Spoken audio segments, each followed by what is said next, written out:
This crisis has clearly caused a lot of desperation and has even forced some to consider leaving the state, and it is affecting nearly everyone. Since 2021, at least 11 property insurance companies have become insolvent and 12 others have ceased writing new policies in the state. The exodus impacted an estimated 184,000 policies, leaving many scrambling for coverage. Homeowners insurance rates saw an 18.5% jump in 2022 compared to 2021, and from May 2022 to May 2023, rates surged another 27%. So how do we get out of this mess, and how did we get here in the first place? Joining me now to help answer some of these questions is Ben Riggs. He is the Executive Director of Real Reform Louisiana. Mr. Riggs, thank you so much for joining us on this very important topic. I'd like to start by asking, for viewers who are not familiar with Real Reform, the work of your organization. Well, Real Reform is a nonprofit, nonpartisan organization that works for real insurance reforms and to protect consumers here in the state of Louisiana, to ensure that we're fostering a competitive marketplace that helps move our entire state forward without sacrificing the best interest of Louisiana policyholders. And you're really advocating for fair practices. Can you elaborate on some specific examples of practices that are currently exacerbating the insurance crisis?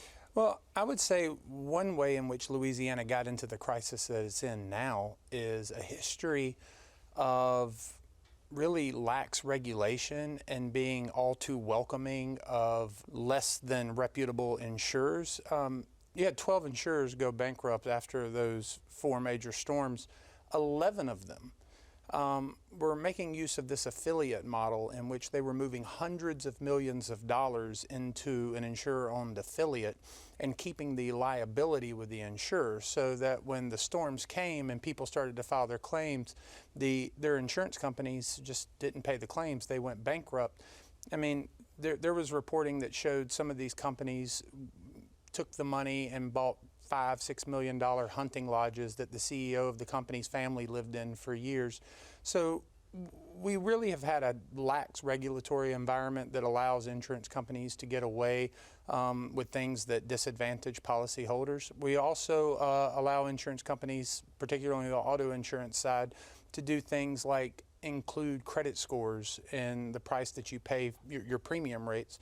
And Louisiana has the second worst credit score in the country, and so it's no surprise that there's a strong correlation between that and the auto insurance rates we're paying, which are the second highest in the country as well.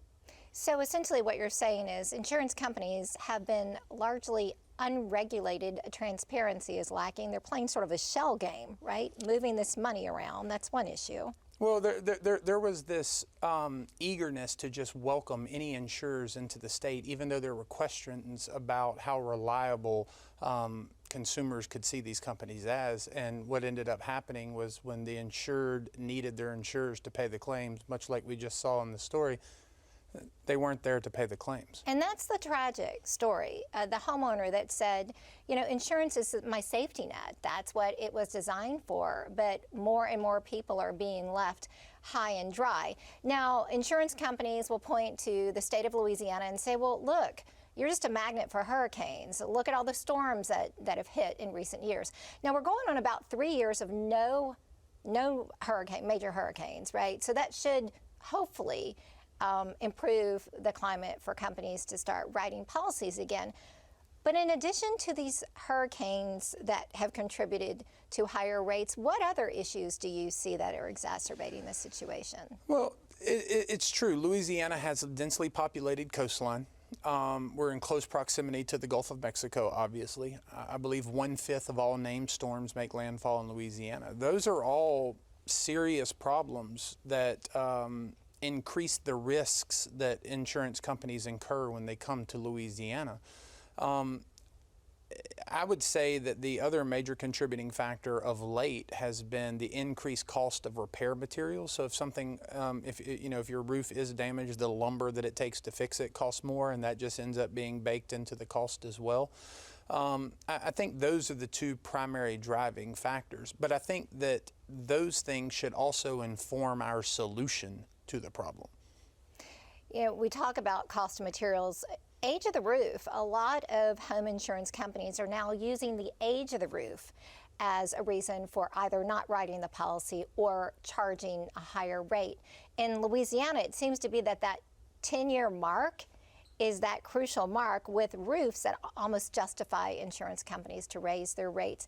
Any thoughts in that regards on maybe what we can do in that area to help reduce and get a handle on premiums? I'm a big supporter of the fortified roof program. I think the fortified roof program helps upgrade our housing stock so that it can withstand the type of storms that we know they're coming. It might not be this year, it might not be next year, but we know the storms are coming. And upgrading our housing stocks enables us to withstand those storms, and it reduces the risk that insurance companies incur when they come here. And it's the one way that you can guarantee you'll get a discount. There's actually a law that says you have to get an actuarially justified discount as a result of getting your roof fortified. And so I'm a strong supporter of the roof fortification program.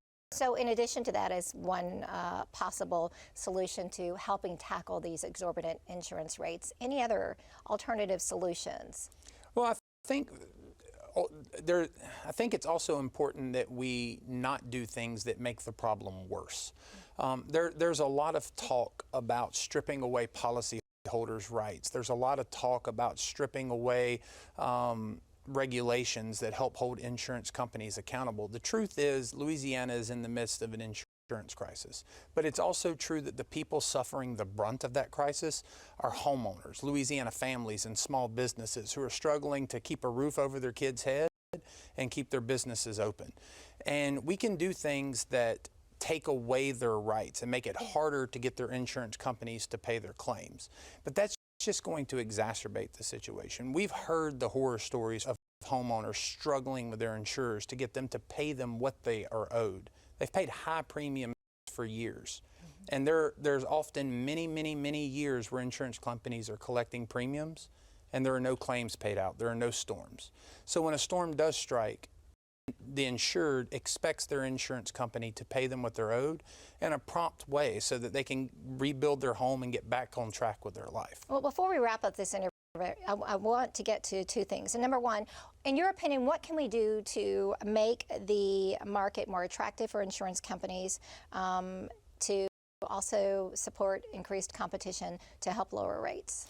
Well, a lot of the major insurers in a survey with the National Association of Insurance Commissioners said that the primary factors driving increased premiums were the increased threat of severe weather and the volatility of that threat, how difficult it was to predict when it was going to come and how frequently.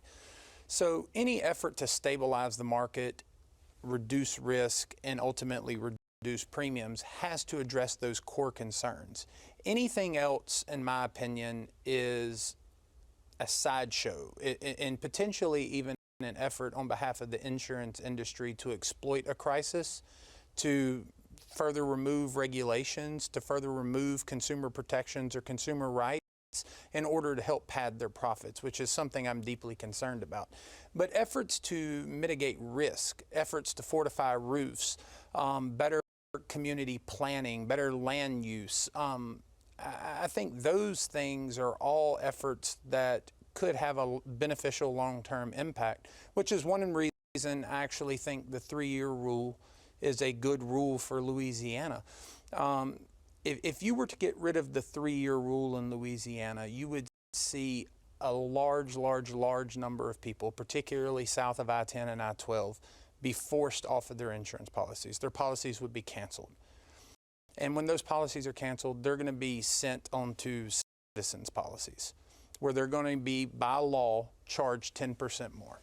That means that we've effectively made home insurance less available by forcing them onto the insurer of last resort's books, and less affordable by charging them 10% more than the market price. That's pouring gas on the fire. What the 3-year rule does do, though, if we keep it in place, and I think we should because it's Louisiana's strongest consumer protection, it also gives an incentive to insurers to work with local communities, to work with city and parish governments, to work with the state of Louisiana as a partner in these areas that actively helps mitigate risk, that invests in risk mitigation. And I think from that point of view, we can see an opportunity to form a public-private partnership that can help pull Louisiana out of this insurance crisis. But if we're not addressing risk and we're focusing on consumer rights and we're focusing on policyholder rights and deregulating, I fear that we're pouring gas on a fire and we're heading towards making the situation worse. And we will leave our interview on that note. Ben Riggs, thank you so much for joining us and sharing your insight with us as we work to inform our viewers on the insurance crisis and the opportunities to improve things. Thank you so much.